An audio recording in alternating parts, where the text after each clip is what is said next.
React.js সিরিজের আরো একটা ভিডিওতে সকলকে আবার স্বাগত জানাচ্ছি।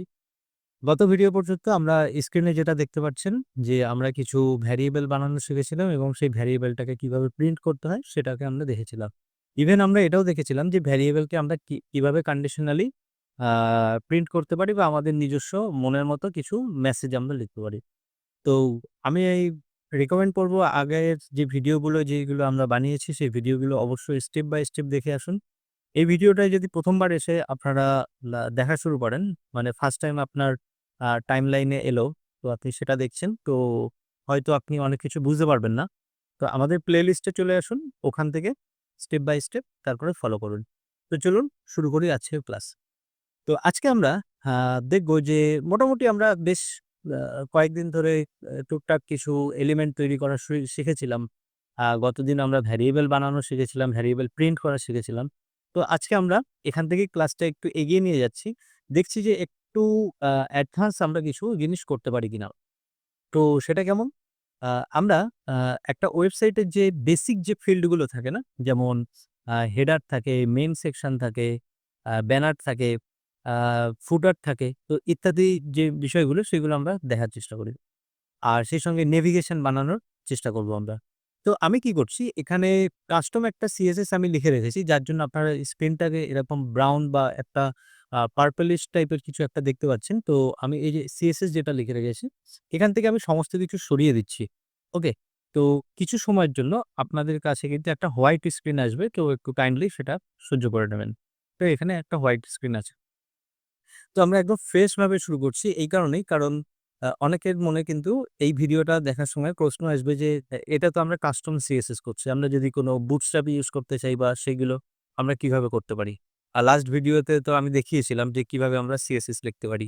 তো এখন যদি সত্যি বুটস্ট্র্যাপ ইউজ করে আমি যদি ওয়েবসাইট বানাতে চাই তাহলে সেটাও কি করতে পারবো React দিয়ে? তো সেটাই আমরা দেখব। তো আমি শুধু জাস্ট বডিতে এরকম একটা ফন্ট ফ্যামিলি কানেক্ট করে রেখেছি। আর এখানে HTML এ আমি Google ফন্ট এখানে ইউজ করেছি। এই যে সেটার লিঙ্ক দেখতে পাচ্ছেন এখানে। আর আমার কাস্টম CSS কানেক্ট করা রয়েছে। আর এখানে আ হ্যাঁ, Bootstrap এর তো লিঙ্ক আ এখানে রয়েছেই। আর সেই সঙ্গে আমি Bootstrap এর JS যে CDN টা আছে সেটাও কানেক্ট করে রেখেছি। আর বাকিগুলো কিন্তু সব React সম্বন্ধে রয়েছে। সেটা আমি অলরেডি ২ টো ভিডিও ধরে আমি কিন্তু বলে আসছি। তো এখানে আর এক্সপ্লেইন করছি না। আমরা ডাইরেক্ট এখানে কাজ শুরু করছি। তো যেকোনো ওয়েবসাইটে আমাদের প্রথমত যেটা থাকে যেমন হলো হেডার থাকে, তারপর একটা মেইন সেকশন থাকে, তারপর একটা ফুটার থাকে। তো চলুন আমরা এখানে বানিয়ে ফেলি। তো আমি এখানে একটা হেডার ক্রিয়েট করছি। আ এখানে নরমাল লিখে রাখছি যে একটা p ট্যাগ এর মধ্যে যে হেডার, HEADA হেডার। তারপরে আমাদের থাকে মেইন সেকশন, মেইন। তো এটা হলো মেইন সেকশন হবে। তো এটাকেও আমরা p ট্যাগ এর মধ্যে লিখতে পারতাম। ঠিক আছে? আমরা একটা p ট্যাগ এর মধ্যে লিখে দিয়ে দ্যা মেইন কনটেন্ট। তো দেখতে পাচ্ছেন আমাদের স্ক্রিনে। আর আরেকটা হলো ফুটার। আমরা অবশ্যই সিমেন্টিক ট্যাগ ইউজ করছি।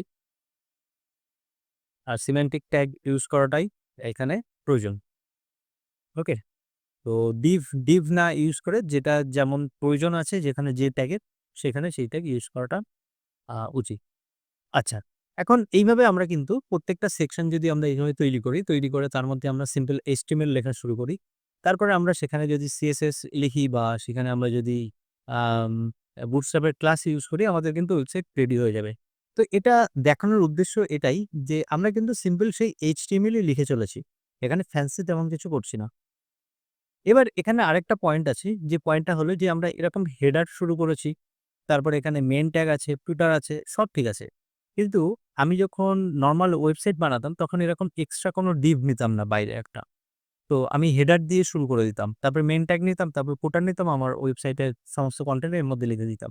তো এই যে এক্সট্রা ডিপ নেওয়ার জন্য আমার ডিজাইনটা কিন্তু এখানে ফিট করবে না। তো ডেফিনিটলি একটা এক্সট্রা ডিপ থাকলে সেটা আমাদের CSS এর সময় অনেক আ প্রবলেম ক্রিয়েট করবে। বেসিক্যালি আমি যদি বলতে চাই যদি আমার ফ্লেক্সি রিলেটেড কাজ থাকে, তখন কিন্তু ডেফিনিটলি এটা প্রবলেম একটা ক্রিয়েট করবেই। তো আমি এখানে দেখাচ্ছি যে আমাদের এলিমেন্টে কিন্তু এই যে এক্সট্রা, এই যে রুটের মধ্যে কিন্তু একটা এক্সট্রা ডিপ রয়েই যাচ্ছে। তো এটার কি সলিউশন? আর আমি আ গত ভিডিওতে বলেওছিলাম যে আমাকে ডেফিনিটলি এই যে যতগুলো এলিমেন্ট আছে যেহেতু এরা একের বেশি এলিমেন্ট, তো যেকোনো ফাংশন থেকে একটাই কিন্তু এলিমেন্ট রিটার্ন করা যায়। তো আমি যেহেতু এটা একটা ডিভ এর মধ্যে র‍্যাপ করে দিয়েছি, তাহলে কিন্তু এটা একটা ডিভ রয়েছে, মানে একটা এলিমেন্টই রয়েছে। তো সেই কারণে আমাকে div লিখতে হয়েছিল।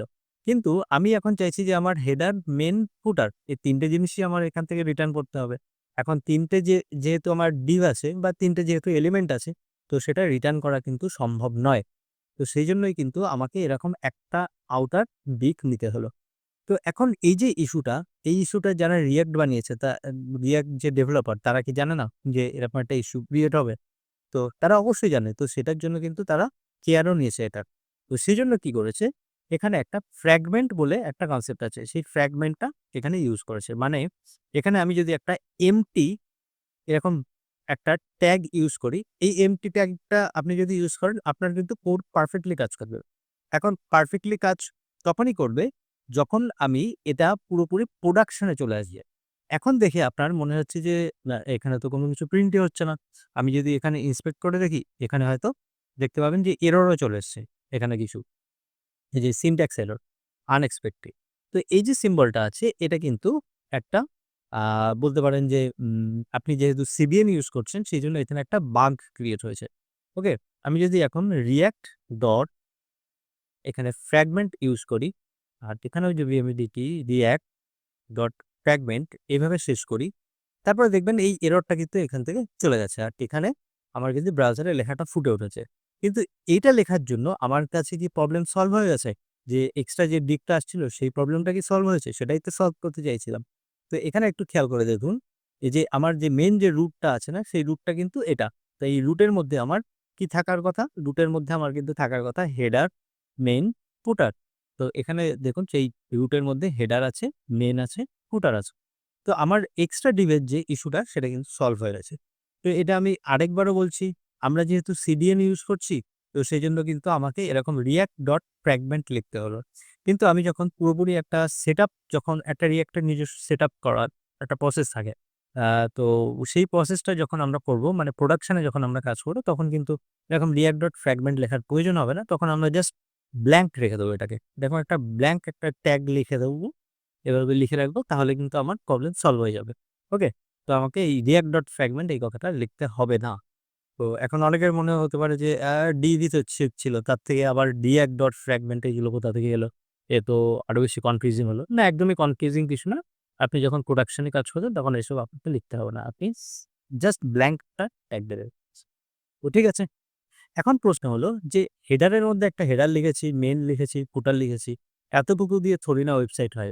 হ্যাঁ, সেটা আমিও জানি এতটুকু দিয়ে ওয়েবসাইট হয় না। এর মধ্যে আরো অনেক কমপ্লেক্স জিনিস হয়ে যায়। তো সেটা কি?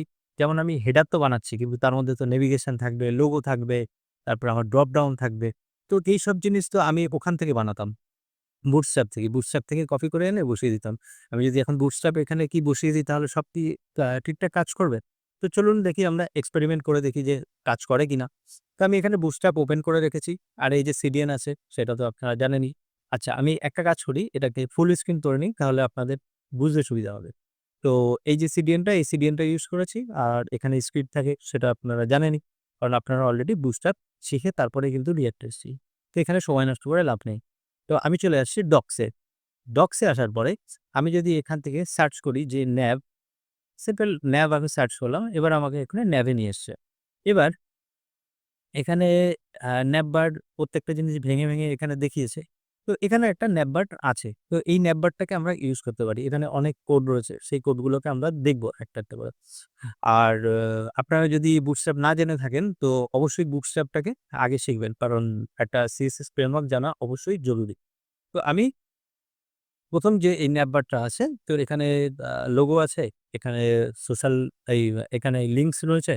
আমাদের এখানে ড্রপ ডাউনও রয়েছে একটা, এখানে একটা সার্চ ফিল্ডও রয়েছে। তো এই জিনিসটাকেই যদি আমি এখান থেকে কপি করে দিই, আর কপি করে এখানে এসে যদি পেস্ট করে দিই, আ কিছুক্ষণের জন্য আমাকে এটা ফুল স্ক্রিন করতে হবে, না হলে দেখাতে অসুবিধা হবে। তো আমি এই হেডারের মধ্যে এটাকে পুরো জিনিসটাকে পেস্ট করে দিচ্ছি, এইভাবে। তো এখন এই যে ন্যাপ রয়েছে, এটাকে একটু রাইট ক্লিক করে ফরম্যাট করে নিই। ফরম্যাট করার পরে এবার দেখি যে আদৌ কোনো এরর আসলো কিনা বা আমার ঠিকঠাক ব্রাউজারে দেখাচ্ছে কিনা। তো সেটা দেখাটা কিন্তু জরুরি। এখানে অনেক কিছু এরর এসছে ডেফিনিটলি কারণ আমাদের কিছু জিনিস মডিফাই করতে হবে। এখানে কিন্তু আ আনএক্সপেক্টেড জেএসএস ক্লোজিং এরকম কিছু একটা রয়েছে। তো চলুন একটা করে আমরা সলভ করি এটাকে। সবার ১ম এ যে কাজগুলো আমাকে করতে হবে, এখানে যতগুলো ক্লাস লেখা রয়েছে না, এই যে ক্লাস, এই ক্লাসগুলো চলবে না। আমি যখন ডম রিলেটেড ক্লাসগুলো যখন পড়াচ্ছিলাম, আর তার আগে যখন আমি অ্যাডভান্স জাভাস্ক্রিপ্ট এর যে রিঅ্যাক্ট যে সিরিজটা ছিল, সেখানে কিন্তু আমি বারবার একটা জিনিস এক্সপ্লেইন করেছি যে, আমাদের কিন্তু জাভাস্ক্রিপ্টে এরকম ক্লাস লেখা চলবে না। আমরা কিন্তু জাভাস্ক্রিপ্টের মধ্যে আছি।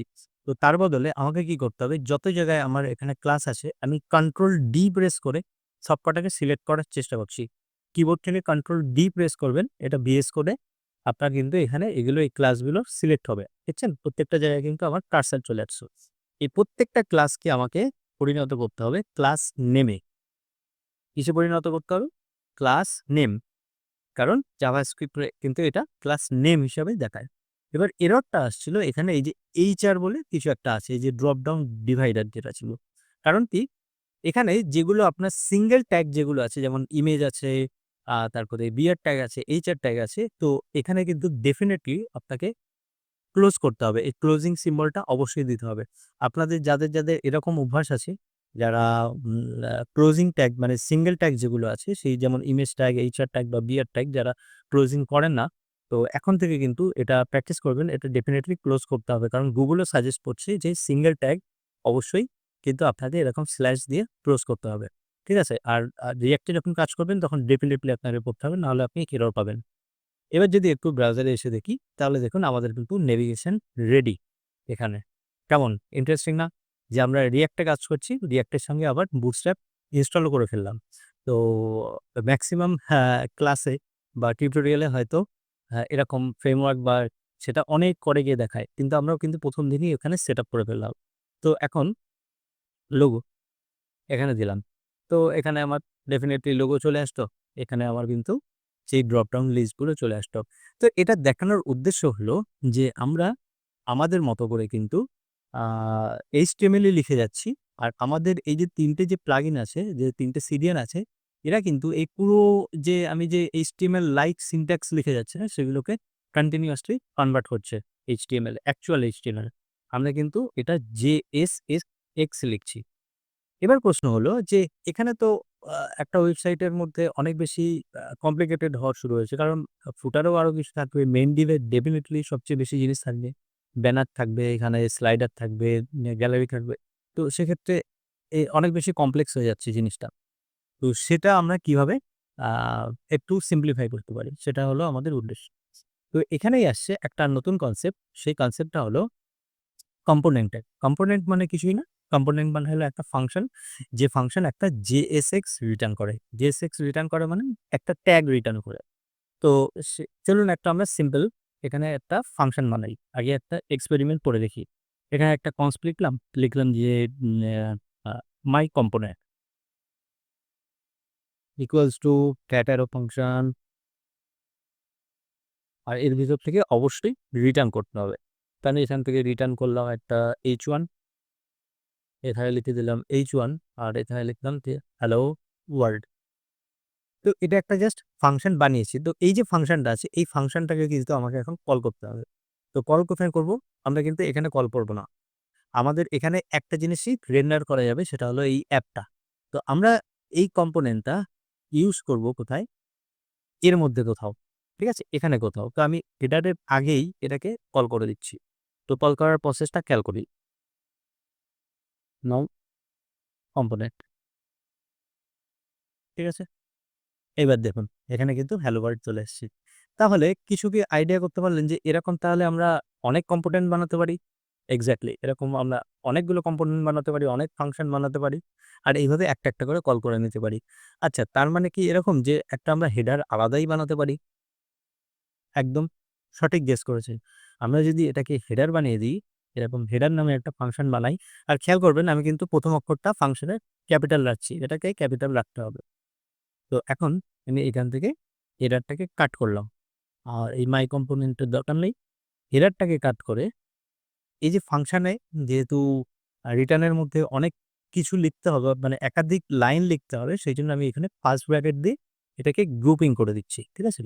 তাহলে এটা অবশ্যই অর্গানাইজ থাকবে। এবার এর ভিতরে আমি হেডারটাকে দিয়ে দিলাম। হেডারটাকে দিয়ে একটু আমি এখানে ফরম্যাটিংটা করে নিই। আচ্ছা। এবার আমি যদি এই হেডারটাকে অফ রেখে দিই, তাহলে পুরো জিনিসটা এটা রিটার্ন হয়ে গেল হেডারটা। আর এর মধ্যে কি আছে ডেফিনিটলি আপনারা জানেন যে আপনারা তো বুটস্ট্র্যাপ পড়েই এসছেন। তো ইচ অ্যান্ড এভরি লাইন আমাকে বোঝানোর এখানে প্রয়োজন নেই। যেটা সবচেয়ে বেশি ইম্পোর্টেন্ট ছিল সেটা হলো এই ক্লাস নেই। এটা আমাকে দেখানো ছিল যে ক্লাস লেখা যাবে না, এখানে ক্লাস নেম লিখতে হবে। আর কোনো এলিমেন্ট যদি ক্লোজ করতে হয় তাহলে ডেফিনিটলি স্ল্যাশ দিতে হবে শেষে। আর এখানে আরেকটা জিনিস ছিল সেটা হলো আচ্ছা এখানে কোনো লেভেল নেই। তাহলে আমি আরেকটা জিনিস এখানে একবারে দেখিয়ে দিতে পারতাম। তো লেভেলের ক্ষেত্রে আ জেনারেলি কি হয়? আচ্ছা আমি এখানে দেখিয়ে দিই। এখানে যেমন লেভেল থাকে না? তো খেয়াল করে দেখুন লেভেলের ক্ষেত্রে কিন্তু ফর লিখতে হয়, তাই না? তো ফর এর বদলে কিন্তু এখানে HTML ফর লিখতে হবে। কেন? কারণ ফর তো লুপ আছে না? জাভাস্ক্রিপ্ট এ দুটোর মধ্যে কনফ্লিক্ট করবে। সেইজন্য লেভেলের ক্ষেত্রে HTML ফর এখানে লিখতে হয়। শুধু ফর লিখলে চলবে না এই লেভেলের নিতে। ঠিক আছে? এটা নিয়ে আমরা বুঝে গেছি। এবার আমরা এটাকে জাস্ট একটু আ এখানে অফ রাখি। এবার জাস্ট হেডারটাকে কল করে দিই। তো কল করার প্রসেস কি? আচ্ছা ফাংশনের মতন একবার কল করে দেখি যে কাজ করে কি? ফাংশন যেভাবে এখানে এড করে। তো এখানে আ হেডার যেটা ফাংশন হয়েছে সেটা এখানে লেখার পরে বেসিক্যালি কাজ করছে না। তো আমরা এখন কি করতে পারি? কারণ এখানে কোনো কম্পোনেন্টই দিতে হবে আমাকে। যেহেতু আমি এখানে রিটার্ন করছি তো সেইজন্য আমাকে এখানে কিন্তু কম্পোনেন্ট দিতে হবে। তো কম্পোনেন্ট এখন কিভাবে লিখতে হয়? এখানে লিখলে কাজ করত কিন্তু আমি যেহেতু একটা রিটার্ন রিটার্নের মধ্যে রয়েছি না, রিটার্ন একটা স্টেটমেন্ট এই ব্লকের মধ্যে রয়েছি। আমাকে এভাবে কল করলে চলবে না। কিন্তু একটা জিনিস হয়তো খেয়াল করেছেন যে এখানে কিন্তু কোনো এরর আসেনি। কারণ গত ভিডিওতে বলেছিলাম যে রিটার্ন করা হচ্ছে যেটা সেই কম্পোনেন্টের ভিতরে সমস্ত কিন্তু স্ট্রিং এ কনভার্ট হয়ে যায়। ঠিক আছে? তো এটা যে ফাংশন আমি কল করছি তো সেই জিনিসটা কিন্তু এখানে শো করছে না। এখন এটাকে আমি যদি সেকেন্ড ব্র্যাকেটের মধ্যে দিই, সেকেন্ড ব্র্যাকেটের মধ্যে প্লেস করি, তারপরে দেখবেন আবার এটা কিন্তু ঠিকঠাক কাজ করছে। কেন? কারণ এই যে হেডারটা যেটা ছিল, হেডারটা কিন্তু একটা ফাংশন। তো ফাংশনটা কার ফাংশন? জাভাস্ক্রিপ্ট জিনিস। তো গত ভিডিওতে আমি বলেছিলাম যে কোনো জাভাস্ক্রিপ্ট এর কোনো জিনিস ভ্যারিয়েবল হোক বা ফাংশন হোক, সেটা কিন্তু এরকম সেকেন্ড ব্র্যাকেটের মধ্যে দিলে তবে সেটা প্রিন্ট হয়। আর আপনি যদি আ এই যে ফাংশনটা যেটা রয়েছে, সেই ফাংশনটা যেহেতু জাভাস্ক্রিপ্ট এর একটা জিনিস, সেকেন্ড ব্র্যাকেট না দেন তাহলে সেটা কিন্তু স্ট্রিং এ কনভার্ট হয়ে যাবে। তো এইভাবে করে আমরা দেখছি যে ঠিক আছে এখানে কাজ তো করছে। কিন্তু React বলছে এইভাবে কল না করার জন্য। React বলছে এটা যে ফাংশনটা বানিয়েছো সেটা HTML ট্যাগের মতোই তুমি ক্রিয়েট করো। তো আমি এখানে HTML ট্যাগের মতোই কিন্তু ক্রিয়েট করব। তো অ্যাজ ইট ইজ এখানেও কাজ করছে। তাহলে কি আমরা এই একই রকমভাবে মেইন এর জন্য কি একটা ফাংশন বানিয়ে নিতে পারি? একটা এরকম মেইন এর জন্য আমরা একটা মেইন কনটেন্ট এরকম নাম রাখি। তাহলে এটা বেশি আ মানে বুঝতে সুবিধা হবে যে অ্যাকচুয়ালি মেইন কনটেন্ট কি করছে। রিটার্ন করছি অবশ্যই ফার্স্ট ব্র্যাকেট আর তার মধ্যে এসে যে মেইন যে অংশটি সেটুকু কাট করছি। কাট করে ওকে পেস্ট করে দিলাম। ব্যাস সিম্পল। আর এই যে মেইন কনটেন্ট যেটা আছে সেটাকে এখানে আমরা কল করে দিচ্ছি। তো এখানে লিখে দিলাম মেইন কনটেন্ট। তো আমার হেডার হয়ে গেল, মেইন কনটেন্ট হয়ে গেল। আর পড়ে থাকলো ফুটার। তো সেটাকেও এখানে লিখে দিচ্ছি কনস্ট ফুটার ইকুয়ালস টু এরকম। তো এখন এই যে ফুটারের যে অংশটা সেই অংশটাকে এখান থেকে আমি কাট করে এই ফাংশনের মধ্যে আচ্ছা মিস করে গেছি যেটা সেটা হলো রিটার্ন। TURN রিটার্ন এর মধ্যে দিয়ে এটাকে রিটার্ন করে দিলাম। আর প্রত্যেকটা ক্ষেত্রে দেখতেই পাচ্ছেন যে আমি কিন্তু রিটার্নের মধ্যে এই একটাই কিন্তু এলিমেন্ট এক্ষেত্রে আমি পাস করছি। ঠিক আছে? তো এখন সেক্ষেত্রে অসুবিধা নেই। আর আরেকটা জিনিস আমরা করতে পারি এই যে যেমন React ফ্র্যাগমেন্ট আছে, ফ্র্যাগমেন্ট ইউজ করতে পারি। তো এখন এই ফুটারটাকেও এখানে আমি কল করছি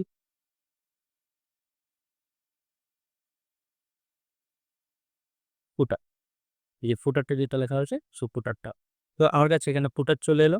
এখন এই ফুটারের ভিতরে এসে আমরা এখানে লিখতে পারি যে ampersand copy 2025 all rights reserved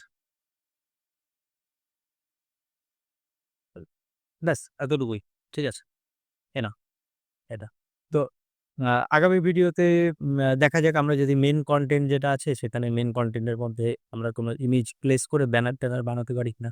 কারণ আমরা দেখতে পাচ্ছি এখানে কিন্তু আমাদের মেনুটা কিন্তু রেডি আছে। আর যেহেতু বুটস্ট্র্যাপ ইউজ করছি obviously এটা রেসপন্সিভ ও আছে। আর তারপরে সিএসএস রিলেটেড যে কাজকর্মগুলো থাকবে সেগুলো আমরা আগামী ভিডিওতে করার চেষ্টা করব। আজকের ভিডিও অলরেডি বেশ অনেকটাই লম্বা হয়ে গেছে। আশা করি আপনাদের ভালো লেগেছে। আপনারা বুঝতে পেরেছেন যে কনসেপ্টটা কি। তো এভাবে প্র্যাকটিস করুন। আপনারাও নিজেদের মতন করে এরকম এড করুন সেকশন। তারপরে আমরা দেখব যে এখান থেকে আমরা কিভাবে আরো বেশি আইসোলেট করতে পারি জিনিসগুলো। কারণ এখন অলরেডি দেখছেন যে অলরেডি কিন্তু এটা অনেক বেশি একটা পেজের মধ্যে না অনেক বেশি ছড়িয়ে যাচ্ছে না জিনিসটা। তো এইটুখানি জিনিস বানাতে গিয়ে আমাকে ৩ খানা ফাংশন বানাতে হয়েছে। তো এরকম আরো অনেক সেকশন থাকবে। তো সেগুলোর জন্য আরো কি ফাংশন বানাবো? তো ডেফিনিটলি বানাতেই হবে প্রত্যেকটা সেকশনের জন্য। সেক্ষেত্রে কিন্তু এই একটা পেজ অনেক বেশি কমপ্লিকেটেড হয়ে যাবে না? সেটা মেইনটেইন করাটা মুশকিল হয়ে যাবে। কাজ তো হয়ে যাবে কিন্তু মেইনটেইন করাটা অনেক বেশি ডিফিকাল্ট হয়ে যাবে। আর অনেক নতুন React এর ফিচার আছে যে ফিচারগুলো আমরা ইউজ করতে পারব না। আমরা যদি CDN ইউজ করি। ঠিক আছে? CDN এর লিমিটেশন আছে একটা। তো সেই কারণের জন্যই আমরা কিন্তু এখান থেকে সুইচ করব। সুইচ করে আমরা প্রপার সেটআপ করে তারপরে বানাবো। তো আমি চেষ্টা করছি যে যতটা সম্ভব হয় আমরা CDN ইউজ করে একটু কনসেপ্টটা বুঝে নেই। তারপরে আমরা ডেফিনিটলি প্রোডাকশন হাউসে যেভাবে কাজ হয় প্রপার সেটআপ করে সেইভাবে শিখব। আমার উদ্দেশ্য হলো আপনাদের এই যে ১ম যে React শিখতে গেলে একটা ভয় লাগে, কনসেপ্টটা একটু বেশি কনফিউজিং লাগুক, সেই ভয়টাকে কাটানো। ঠিক আছে? যাতে আপনার কাছে খুব সহজ মনে হয় জিনিসটা। তো আজকের ভিডিও এতটুকু রাখছি। আমাদের পরবর্তী ভিডিওতে আবার দেখা হচ্ছে। ধন্যবাদ।